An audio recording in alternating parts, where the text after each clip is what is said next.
Rivers Assembly insists on Governor Fubara's impeachment, calls it a constitutional crisis. Lagos government springs into action as classroom collapses in Ikorodu. EU removes Nigeria from high-risk financial list. On the foreign scene, Ugandan forces kill 10 at opposition MP home.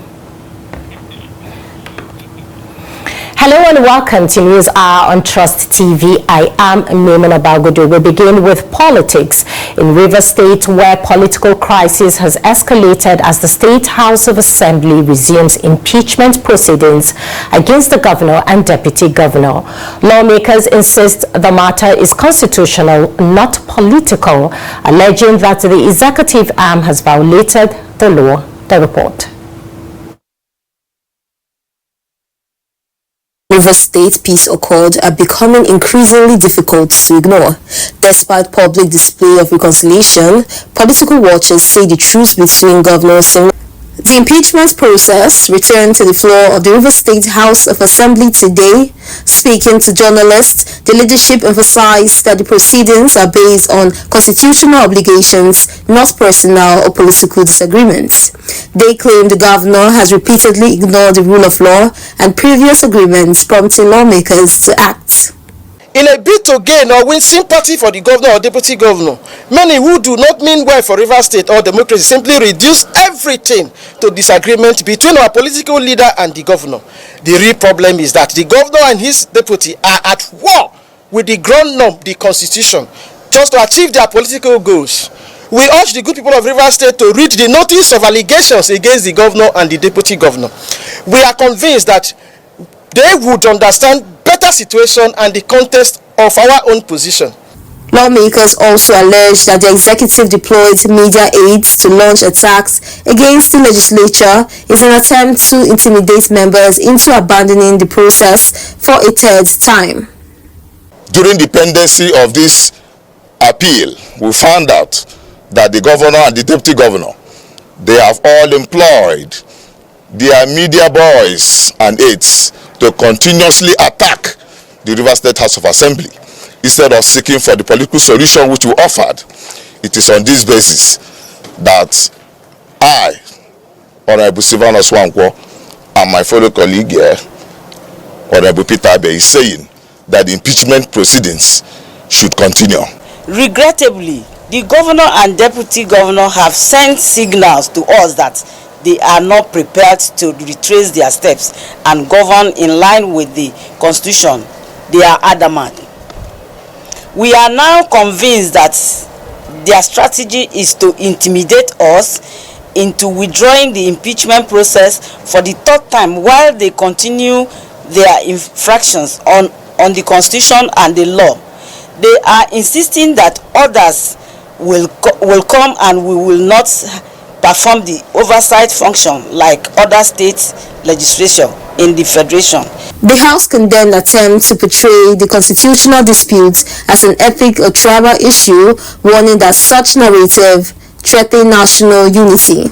It is said that there's justice, there's peace, there's equity and social order when all and sundry subject themselves to the dictates of the ground norm, the Constitution of the Federal Republic of Nigeria 1999 as amended. It is an anomaly, an anatomy, to reduce constitutional matters to mere tribalism and ethnicity.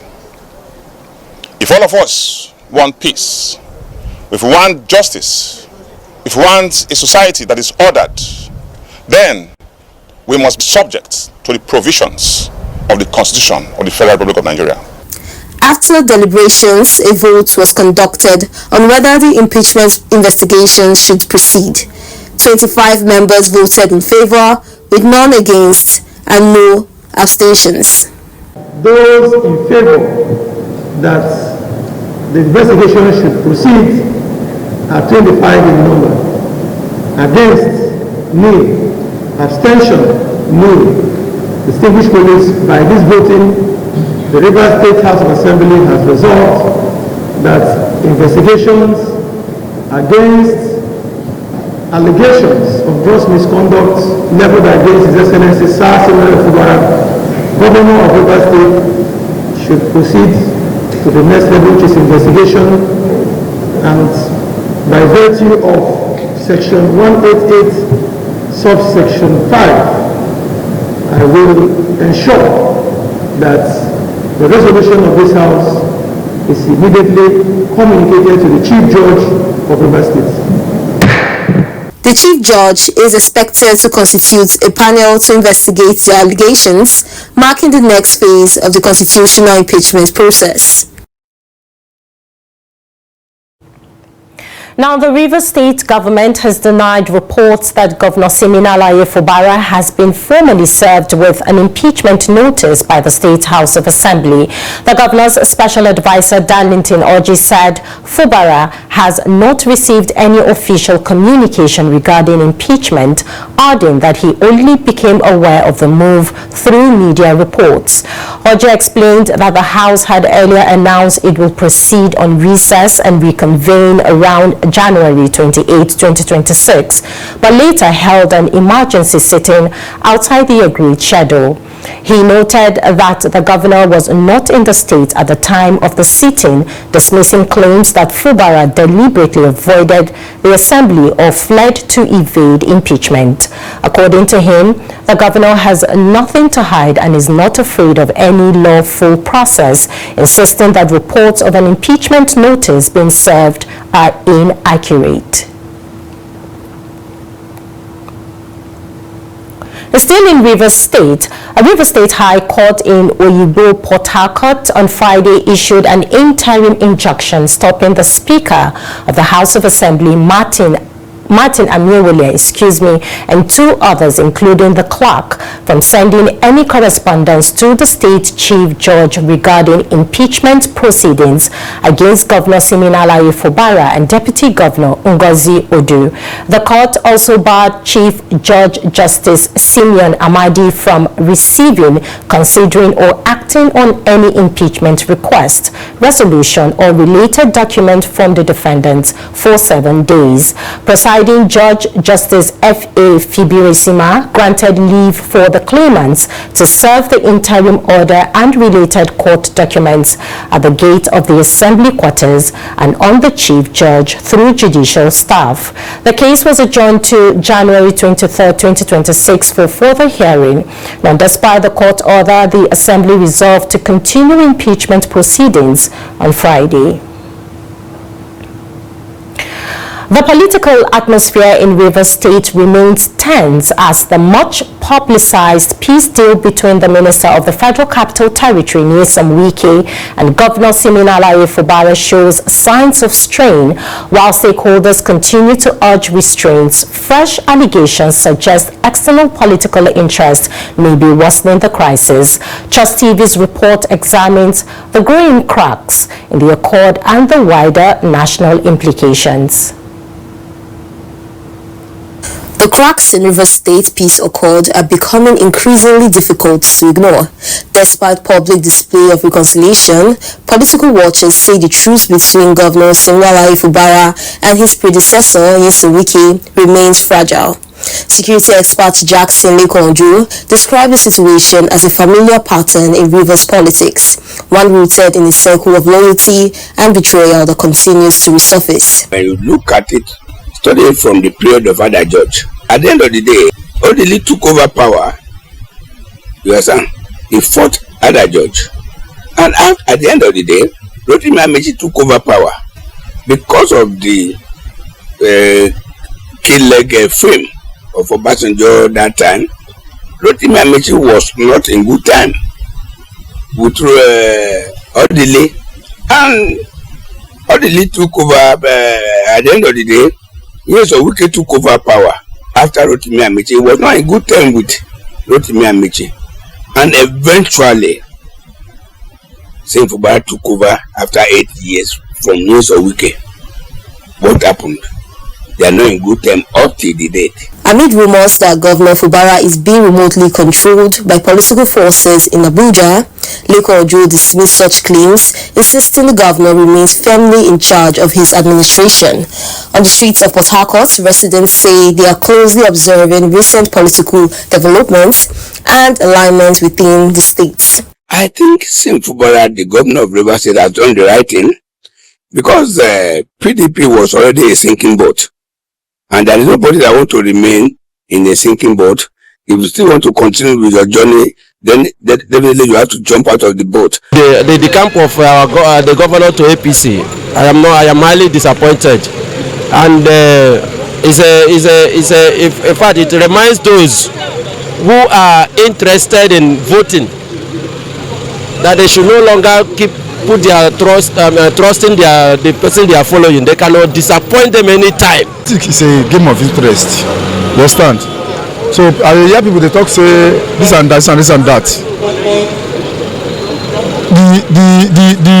The defection, maybe the man they want to find the favor. However, the security experts reserved his strongest criticism for the presidency, accusing the federal government of deploying what he describes as divide and rule tactics to maintain political leverage over Rivers State. With due respect, I see President Tinubu that is applying the principle of divide and rule. This is divide and rule tactics. Mr. President today is good with Fubara, the governor of Rivers State. Mr. President today is good with his appointee, the minister of the Federal Capital Territory. So at the end of the day, Fubara is working towards the victory of Mr. President's second tenure. Wike is working towards the victory of Mr. President. At the end of the day, either Fubara or Wike, one will be the loser. Beyond Rivers State, Lekojo also raised concern over the controversial national tax bill. He describes alleged irregularities in the legislative process as criminal, warning that such action undermine the rule of law and could provoke widespread public backlash. That's okay. When he raised it on the floor of the House of Representatives, that what they passed as bill was not what was gazetted. So to me, that is a criminal act, and I think if the rule of law must prevail, if democratic tenet must be followed, immediately that thing is raised at the capacity of the House of Representatives, and it was not shut down. I think there's supposed to be an adjustment. But for Mr. President to see continue that is exactly what is going to happen. That is to say, what we are practicing today in Nigeria is an autocratic system. As Rivers State grumbles with its internal political battles, analysts warn the crisis is now intertwined with broader national concerns over governance, economic hardship, and democratic accountability. For residents, the fear remains that political brinkmanship could once again threaten peace and stability in the state. In another news, the workers under the Federal Capital Territory Administration FCTA have announced plans to shut down government offices across Abuja and its area councils as an indefinite strike begins on Monday, January 19, 2026. The decision was taken by the Joint Union Action Congress JUAC, which directed workers across all cadres to withdraw their services over what it described as a failure of authorities to address long-standing labor and welfare issues. Confirming the development, JUAC Public Relations Officer Holina Adejo said the strike would affect all FCTA secretariats, departments, agencies, area councils, and parastatals. The action followed the expiration of a 7-day ultimatum issued to FCTA management, which unions said was ignored despite several meetings. The ultimatum, which took effect on January 7 was signed by JUAC President Rifkatu Yota and Secretary Abdullah Hisali and copied to key FCT officials. Unresolved demands include promotion arrears, stalled promotions, and the continued extension of service for retired directors and permanent secretaries. Now, the Harmattan season Nigerians have known for decades is no longer the same. Experts say climate variation and global warming are significantly alerting the dry season, making it shorter, warmer, and increasingly unpredictable. From delayed onset to unusual rainfall and rising health concerns, the changing face of Harmattan is raising fresh questions about climate resilience. Trust TV's Noel Sampson takes a closer look. For generations, Nigerians' Harmattan followed a predictable pattern of cold, dry, and dusty winds from late November to March. Today, the pattern is changing. Meteorological records show the season now often arrives late, sometimes not until January, and ends abruptly, making it shorter and less predictable. In recent years, parts of the south, and southeast have experienced warm, humid conditions and even rainfall during months traditionally considered dry. The familiar dust haze is increasingly absent in southern Nigeria and milder in the north, although when it does occur, it can be more intense. Scientists attribute these changes to global warming and abnormal shifts in intertropical convergence zone, which are altering wind patterns and allowing moisture into typical dry regions. Residents of the Federal Capital Territory, Abuja, say they are already feeling the effects of the changing Harmattan season. Quite the contrary, when everybody says this is dry weather, this is not a dry weather. From one of the agencies that I got from WhatsApp message says that this weather carries diseases. So personally, I've been coping. Even before the message came in, I noticed it.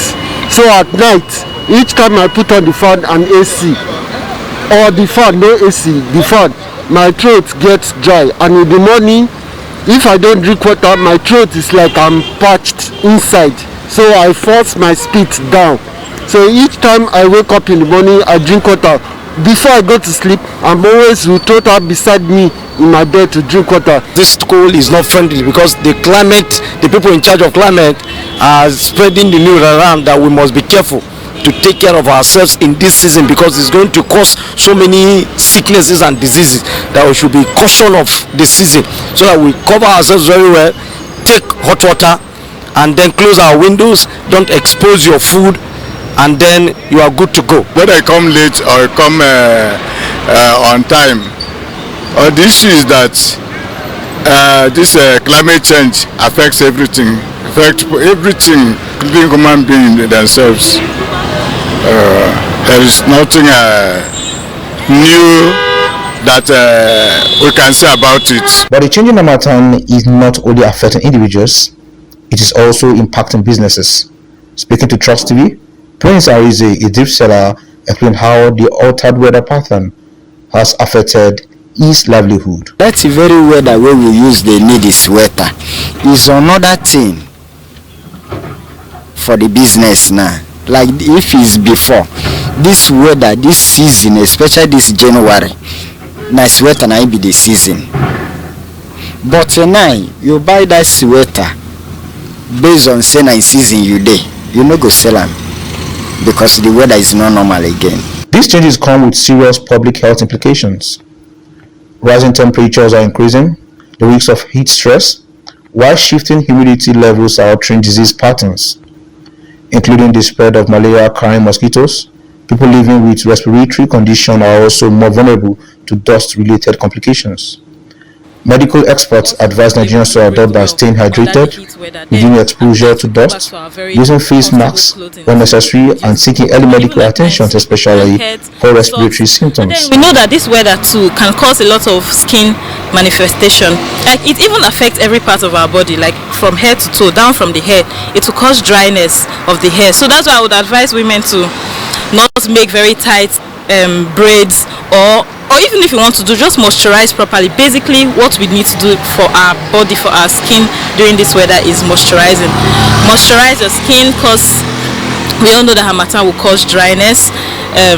we all know harmattan too will cause dehydration because we are not sweating more, and normally, especially the cold time in the mornings and in the evening, we're not sweating, so the body, we tend to get dehydrated quickly. So I would say, drink a lot of water.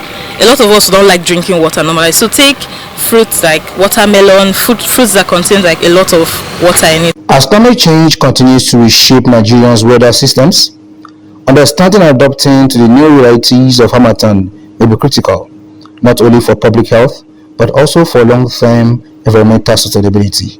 Noel Samson, Trust TV News, Abuja.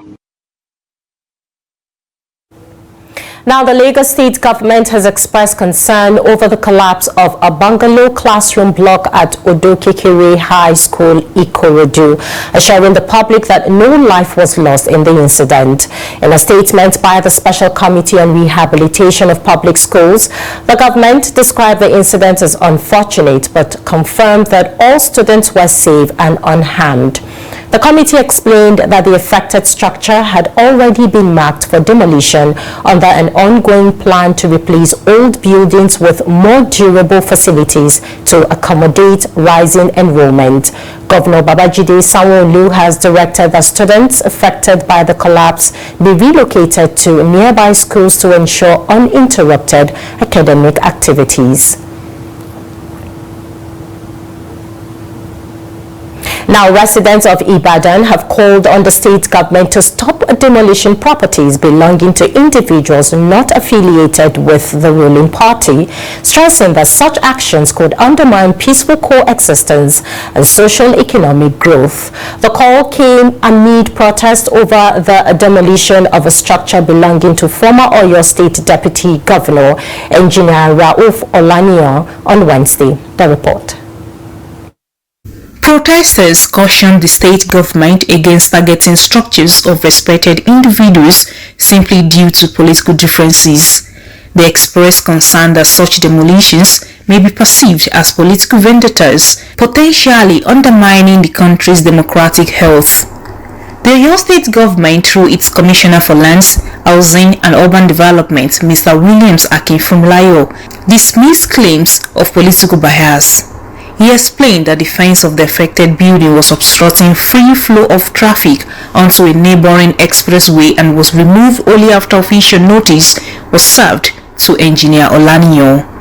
Residents of the affected community, including Yusuf Bolaji and Alhaji Dikrulai Tiamiyu, affirmed that the demolition was intended to reopen the block service road and was not directed at any individual personally.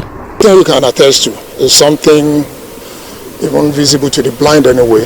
The property being claimed that belongs to the former deputy governor in person of Engineer Olaniyan, there's no structure on it.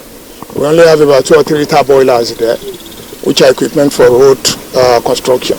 So I don't know what property will have been destroyed or will have been removed from undeveloped piece of land. We didn't even tamper with any property. We are after the surface roads. And we have even reported to Federal Ministry of Lands. Then we went to State Ministry of Land. So, and they came here. When they came here, they saw everything that already is service road. And we brought our master plan. They go through it. From there, they saw everything clearly that this place is a service road.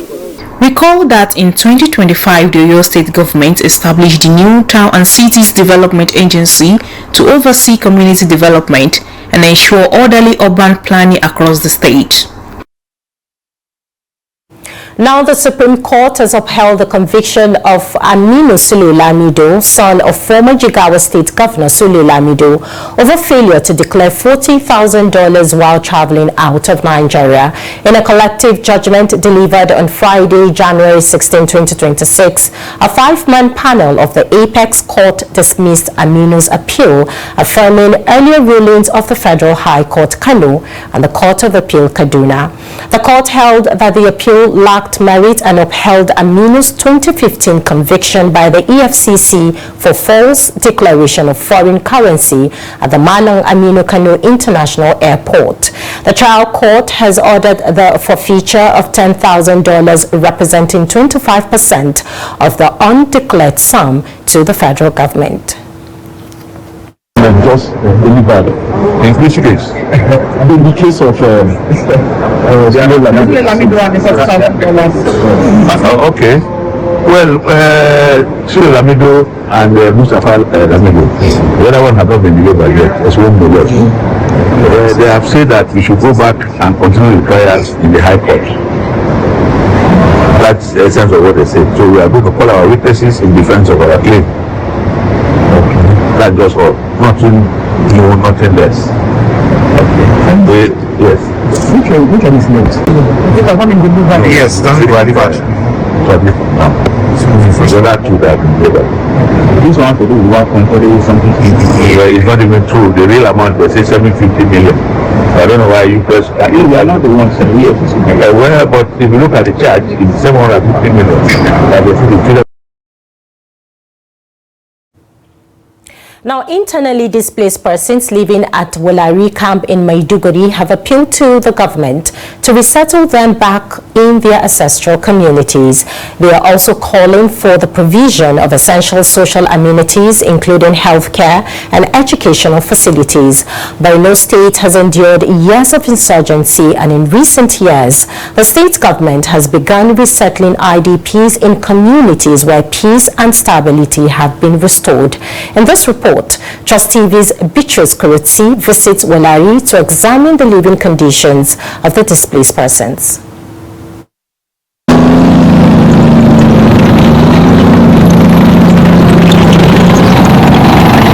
Years of insurgency left deep scars on communities across Borno State, destroying infrastructure and livelihoods. Now that peace has returned to some areas, many displaced persons are eager to return home.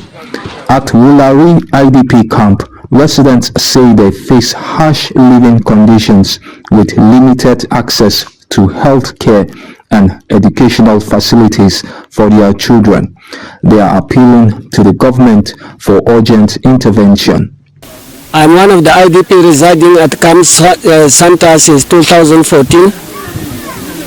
Since then we have been here. We are really suffering, starving here in the camp because the NGO has now stopped coming to our camp.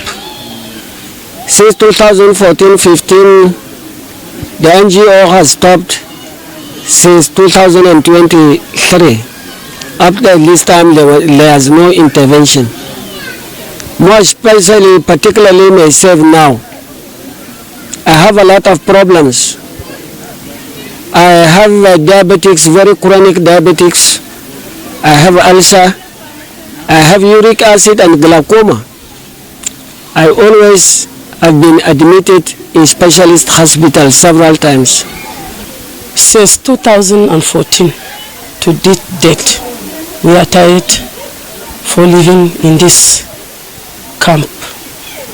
You need to go back to our various places by duty. The challenge is, one, we don't have place to farm. Even there we go to farm, we buy a land from Boko Haram before we start farming. Apart from that, we don't have money to pay. We don't have money to stay in the society. The reason why we are staying in this camp. Secondly, our child, we have many stay at home, no money to pay the school fees. Residents acknowledged efforts by the government and generous individuals to support them, but they insist that sustainable solutions are needed. As life continues in the camp, the displaced persons of Wulari await a response from the authorities, hoping that their call for resettlement and improved social amenities will soon be addressed. Beatrice Quality, Trust TV News, Maiduguri. This is News Hour on Trust TV, coming up after the break. Welcome back. If you're just joining us, this is the News Hour on Trust TV. Let's take a look at our top stories once again. Rivers Assembly insists on Governor Fubara's impeachment, calls it a constitutional crisis. And Lagos government springs into action as classroom collapses in Ikorodu. Now moving on to more stories. Residents of the Federal Capital Territory blame the rise of one-chance attacks on a broken and poorly regulated transport system in Abuja. They say weak oversight, high fares and gaps in mass transit are pushing commuters into unsafe options. Habibat Ajayi reports. Abuja once ran a tight public transport system under the FCTA. Routes were clear, operators were known. Over time, residents say the structure collapsed. Regulation faded, informal operators took over. The city has also grown fast. Transport supply did not keep up. Daily demand now overwhelms what little mass transit exists. Although FCT Minister Yesam Wike recently commissioned new bus terminals in Kubo, the Central Business District, and Mabushi, residents say the impact is yet to show. The terminus seats idle, buses are missing, routes are unclear, staff are absent, fares remain high. We have assured the residents of Abuja that under the leadership of President Bola Tinubu, we are going to give them a first-class infrastructure which they deserve. So we're happy what they're seeing, and we believe that we will try as much as we can to keep to the dates we have agreed. Transport unions say the problem runs deeper than terminals. They point to poor planning, weak enforcement, and rising operating costs. In their view, buildings without buses do not fix Abuja's transport crisis. Make sure say with a lot painted motor, Abuja color, where unpainted is not available because of one chance. We know they allowed unpainted loading for the park. We must make sure say motor painting motor to Abuja color. But the challenge where we face, some workers really close from work, some officers, they will come along the road. You know, if you talk to them, they will come spoil your work. They will claim say them na officer they be. They not supposed to be like this. If you follow them, they will use uniform and intimidate us. Now because of that, we avoid those kind to make sure say peace reign. The sense of transport system here in Abuja is not well organized. So in terms of this bus terminals that the minister is building off the capital, in fact I call it off the city, off the town. In fact, if you look around here now, there is no bus stops in the FCT as concerned. So in a situation whereby there is no bus stops, the transport system cannot work. Because if you look if you check out all the whole roads that the road users use, you see that there always be a choked up because there are no bus stops where all those long buses, the transit drivers can park. So the transport system here is not like in Lagos. You go to Lagos, you enjoy transport system. Population growth, especially in satellite towns, has stretched the system further. Long waits and rigid schedules now push commuters towards unregulated private cabs. Many say these options feel safer, they also feel riskier. That gap, residents one, gives room for one-chance criminals. As more private cabs flood the roads, criminals blend in with ease. I said no to that because the government have not handled the system to regulate the transportation system as a whole. We used to have this form of handling of a transportation system back then. But I think for the past 10-15 years, such things have not been actually handled the way it should be. So we are still getting it wrong. The car when they are available, don't know they reach there. Even this one, I don't know they enter. Why? Because no money for their hand. And they follow this thing, hilos. Then they enter hilos. They don't have their work now. They don't have it. Before then they find passenger plenty. Now they know they see passenger for road. Residents want action. They want buses on the road, clear routes, firm regulation, and visible enforcement. Until then, they say Abuja's transport failure will keep feeding the one-chance menace. Habibat Ajayi, Trust TV News, Abuja. Nigeria has been removed from the European Union's list of high-risk countries for money laundering and terrorist financing, easing restrictions on financial transactions with EU states. The decision announced by the Nigerian Financial Intelligence Unit follows Nigeria's removal from the Financial Action Task Force green list after strengthening its anti-money laundering and counter-terrorist financing frameworks. The EU said Nigeria met required refunds under its task force action plan alongside countries such as South Africa and Tanzania.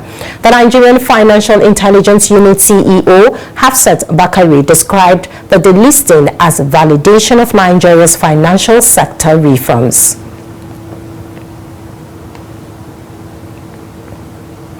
We shift gears now to security matters, where the Enugu State Police Command has confirmed that gunmen attacked a police checkpoint along Agbani Road on Thursday night, killing 2 officers and setting a patrol vehicle ablaze. The incident occurred on January 15, 2026, when suspected members of the indigenous people of Biafra, IPOB, and its armed wing, the Eastern Security Network, opened fire on operatives of the police distress response squad stationed at the checkpoint.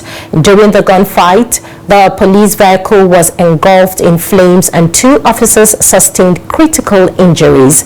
They were rushed to a nearby hospital but were later pronounced dead. Following the attack, Enugu State Commissioner of Police CP Mamangiwa ordered an intensified manhunt for the suspects. Tactical and intelligence units have been deployed to track and apprehend those responsible.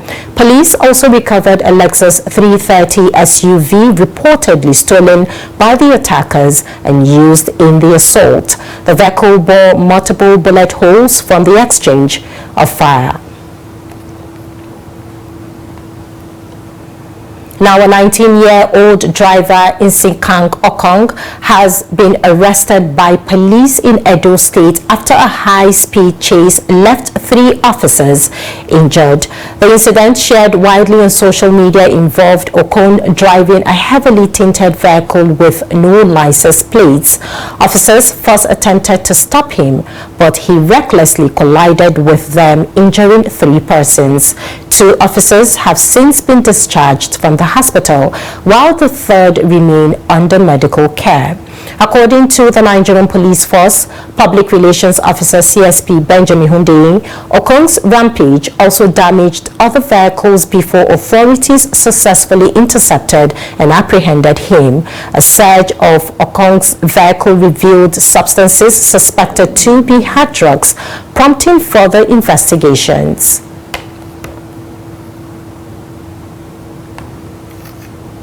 Now, the Department of State Services, DSS, has disrupted an arms trafficking network in north central and northwest Nigeria while rescuing 2 pastors and a church member abducted in Kaduna State. The victims, Reverend Idi Buhari, Emmanuel Jacob, and Suleiman Adamu, were kidnapped on January 9, 2026 in Chukun local government area of Kaduna State while traveling through Niger State to officiate a wedding. They were freed during DSS operations in Niger State. During the operation, the DSS arrested 3 suspects linked to arms and ammunition trafficking along the Kwara, Niger, Katsina and Kaduna axis. Investigations revealed the ammunition was moved via motor parks and rural routes to avoid checkpoints. And payments ranged from 5,000 naira to 50,000 naira depending on the role in the supply chain. The Kaduna State Commissioner for Internal Security and Home Affairs, Sule Shoaibu, commended the operation, urging residents to support security agencies, stressing that security is a collective responsibility. Now, a leadership dispute among Gwari perishable goods sellers is strengthening the stability of the only major perishable goods market in Jalingo. In response, the Jalingo Local Government Authority has set up a committee to resolve the crisis. The development was disclosed during a meeting organized by the Gwari sellers to identify the root causes of the conflict and explore possible solutions. Our correspondent attended the gathering and now reports. The Gwari business in Jalingo remains one of the most dependable sources of livelihood in the area, given the daily demand for perishable food items consumed by nearly everyone. However, the trade is currently facing several challenges, including land ownership disputes, revenue-related issues, deepening leadership crisis within the association. In a bid to address these problems, the sellers previously conducted an election aimed at producing a credible leadership capable of resolving the lingering dispute affecting the markets. However, tensions resurfaced as members of the old leadership allegedly withdrew cooperation, a development the new leadership says could destabilize the association. Khalid Jibril Abubakar, wadda ni nagaja Abdullahi Marigayi. I'm a successor to the late chairman Abdullahi, who has been accused by the new Gwari leadership. We conducted our elections over the past year when the new Gwari leadership was not in place. Later, they formed a new Gwari association and accused us of mismanaging funds. Several attempts were made to reconcile the matter, but they failed due to selfish interests on the part of some individuals.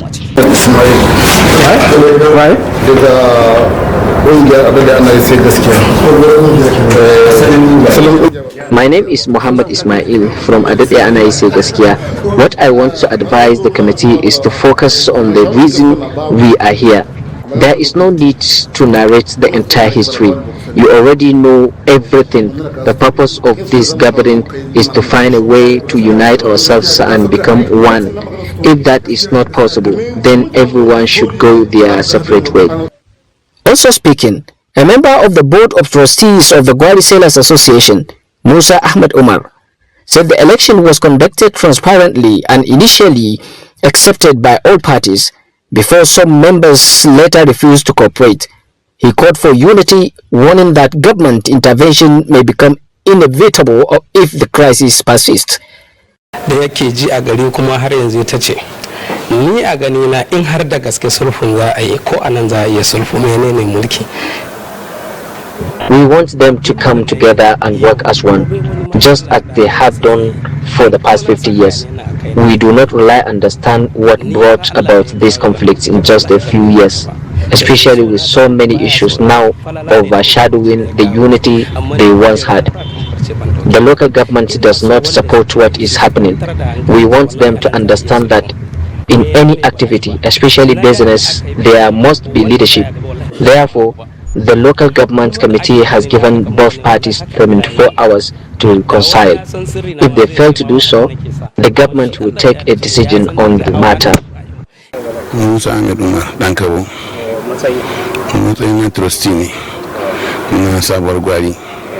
They took us to the police station, hijacked our phones, and sold our land. They also connived with others to relocate our market, but that attempt failed. As a result, we followed due process and organized a new Gwari leadership. Later, they invited us to unite and continue with the old leadership. and we agreed. However, after 6 months, when it was time to conduct elections because the tenure of the old leadership had expired, they refused to participate. Of the new Gwari leadership was incomplete, despite the fact that we followed all required procedures and received full government approval. The real issue is that there is an advisor to the governor on religious matters whose father is one of their members. They are trying to use him to sustain their bad leadership, and we will not allow that. The Reconciliation Committee set up by the Jalingo Local Government Authority urged both factions to recognize that the market serves their collective interest and that they have a shared responsibility to ensure its smooth operation. Chairman of the committee, Ahmad Shaibu, gave the parties 3 days to propose workable solutions, warning that failure to do so would compel the government to impose what it considers appropriate for resolving the dispute. We are calling on members of the old Gwari leadership to cooperate with us so we can move the business forward. If I am chairman today, yesterday I was not, and tomorrow it will be someone else. Why not bear with me until the end of my tenure and then judge my performance? Leadership is vital in any activity. The name of our association is Sabor Gwari. The old leadership was called Adede Anaise Gaskia. There are also Gwari sellers and Gwari traders.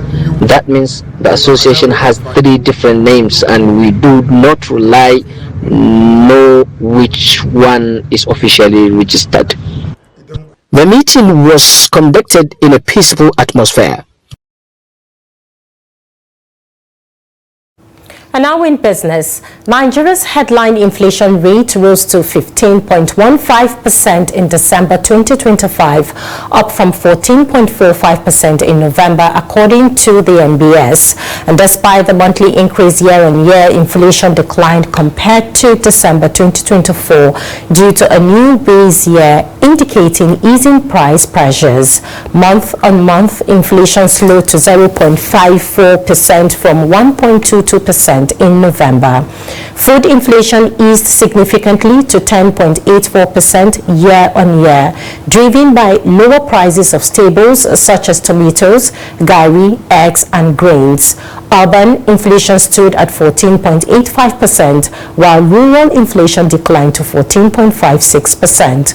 Overall, NBS data shows slowing inflation momentum, especially in food prices and rural areas.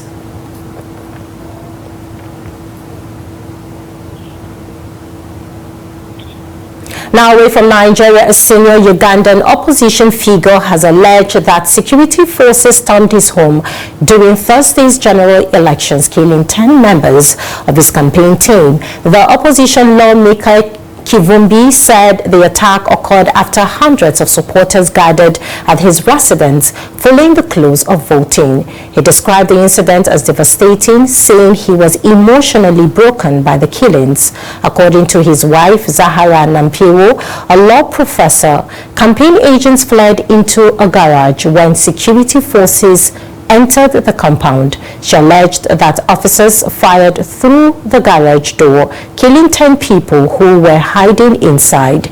Uganda held the election under an internet blackout as President Yoweri Museveni seeks to extend his nearly 40-year rule amid accusations of repression against opposition groups.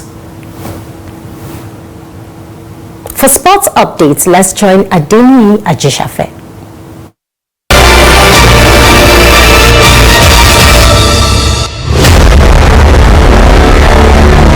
Nigerian Super Eagles and the Pharaohs of Egypt will compete in the third place match of the 35th AFCON in Morocco. Saturday's match provides opportunity for consolation prize. Egypt and Nigeria have the highest numbers of AFCON bronze medals, with Eagles winning 8 times and Egypt 6. Nigeria has never lost an AFCON third place match, with its first bronze in 1976 at the expense of Egypt, with a brace from late Auna Lyrica and Mudashiru Lawal gave Nigeria a 3-2 win in Addis Ababa. Nigeria's last AFCON bronze medal glory in Egypt in 2019 had Odioni Gallo strike beat Tunisia in Cairo. Nigeria also won bronze medal in 1978 following abandonment of the bronze medal match by Tunisia. In 1992, Nigeria won 2-1 over Cameroon in Dakar. In 2002, a 1-0 defeat of host Mali in Mopti. 2004, 2-1 defeat of Mali in Monastir. 2006, a lone goal defeat of Senegal in Cairo, and in 2010, defeat of Algeria in Benguela. Nigeria vs Egypt most memorable encounter at AFCON had the semi-final battle in Abidjan in 1984 when Eagles came from 2 goals down to the game from Steven Keshi and Bala Ali goals with 8-7 penalty victory. Most recent clash at the AFCON between Nigeria and Egypt in a group phase match in Gaia in 2022. Kelechi Iheanacho's first half goal separated both teams. Saturday's encounter will be the 25th clash between Nigeria and Egypt at the senior level, which kick off 5 p.m. at Stadium Mohammed 5 in Casablanca. That's Sport News. I'm Adeni Ajishafe.